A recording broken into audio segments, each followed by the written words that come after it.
Assalamualaikum warahmatullahi wabarakatuh. Perkenalkan, nama saya Sally Febrianti dari Prodi Manajemen.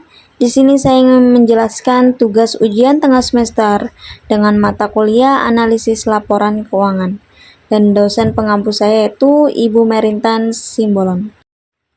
Lalu di sini ada pengertian analisis laporan keuangan, yaitu proses mengevaluasi hubungan antara bagian-bagian komponen laporan keuangan yang mencakup neraca, laporan laba rugi, dan laporan arus kas dan berbagai catatan tambahan lainnya untuk mendapatkan pemahaman yang lebih baik tentang situasi keuangan sebuah entitas. Analisis laporan keuangan internal biasanya dilakukan oleh karyawan eksekutif, lembaga pemerintah, atau individu lain yang memiliki akses ke akuntansi internal perusahaan.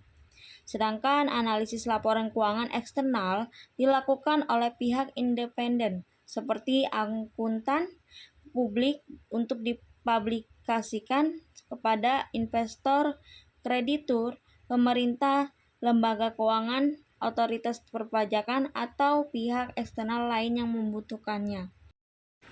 Lalu di sini ada tujuan utama dari analisis laporan keuangan adalah untuk memahami dan mendiagnosis informasi terkandung dalam laporan keuangan dengan maksud untuk menilai profitabilitas dan kesehatan keuangan serta membuat perkiraan tentang prospek masa depan perusahaan.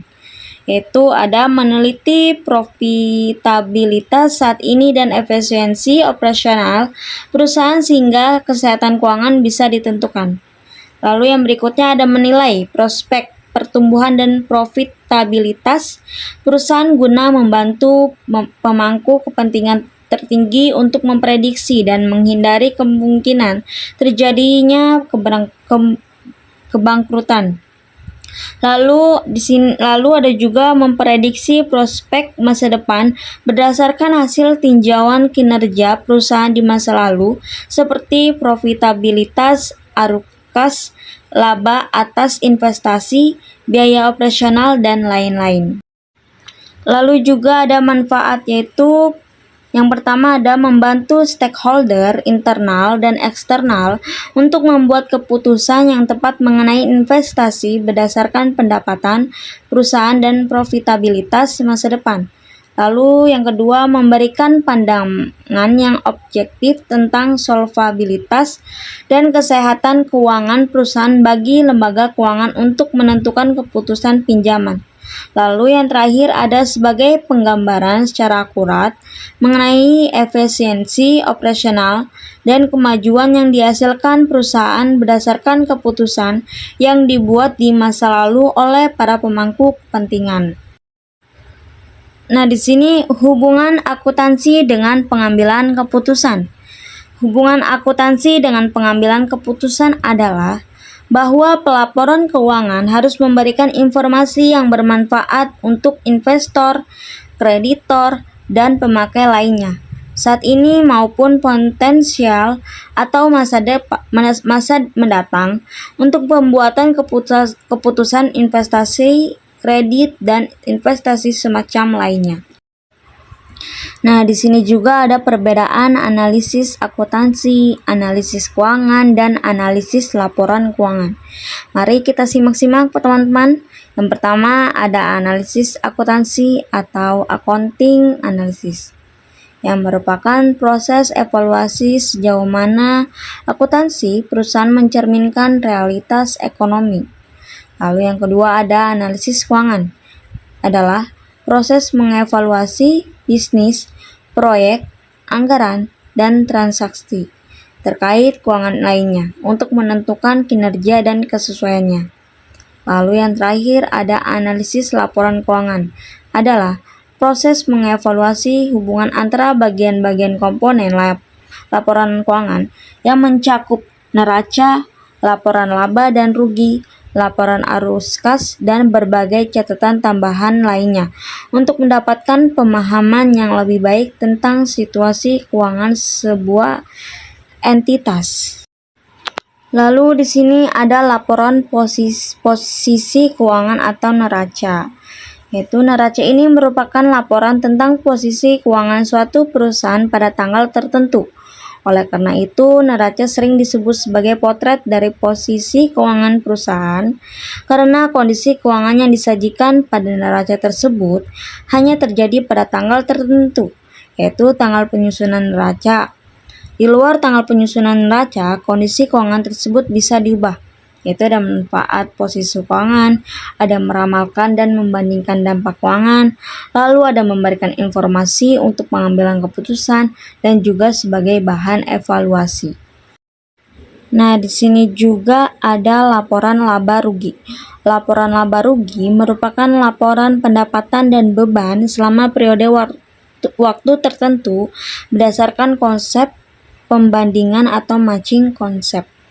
Konsep ini diterapkan dengan membandingkan beban dengan pendapatan yang dihasilkan selama periode terjadinya beban tersebut. Laporan laba rugi juga melaporkan kelebihan pendapatan terhadap beban-beban yang terjadi. Kelebihan ini disebut laba bersih atau keuntungan bersih. Nah, itu juga ada manfaat laporan laba rugi.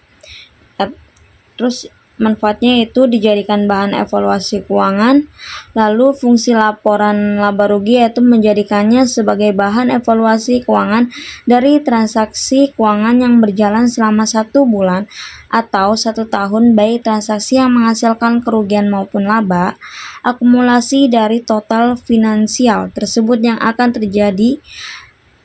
menjadi laporan laba rugi perusahaan di periode tertentu. Lalu di sini juga ada laporan perubahan modal. Laporan perubahan modal adalah pencatatan keuangan yang menampilkan perubahan modal dalam suatu periode.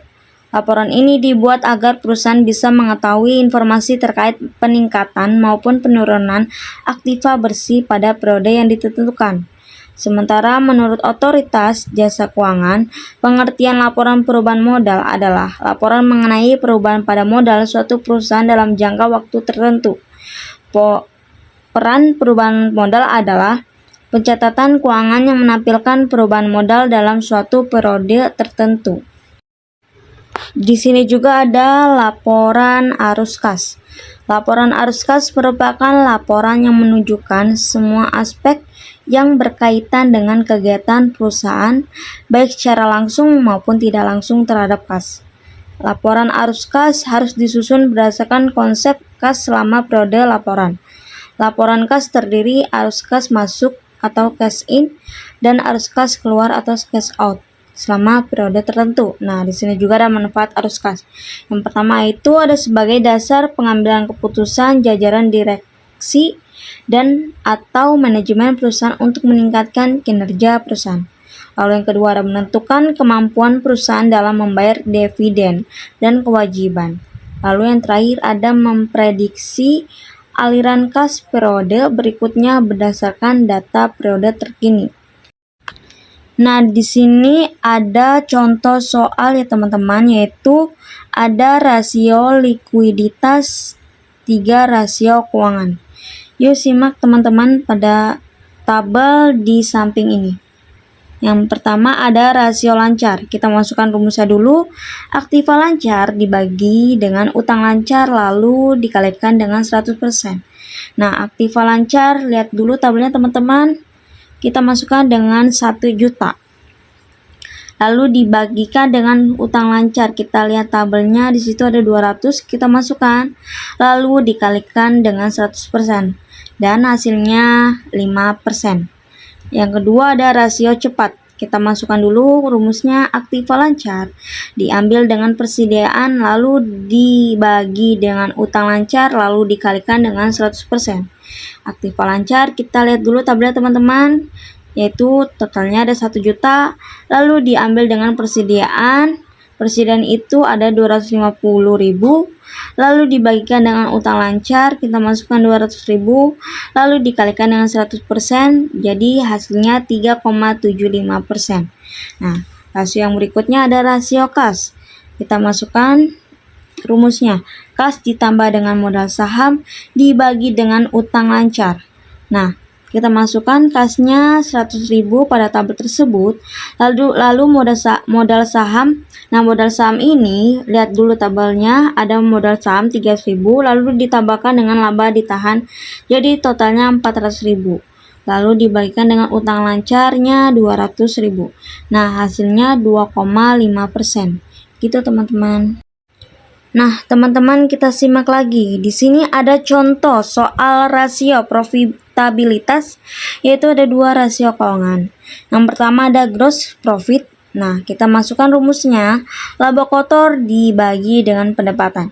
Kita masukkan laba kotornya, lihat dulu teman-teman pada tabel tersebut. Kita masukkan 500.000. Lalu dibagikan dengan pendapatan. Nah, pendapatan kita masukkan 1.500.000.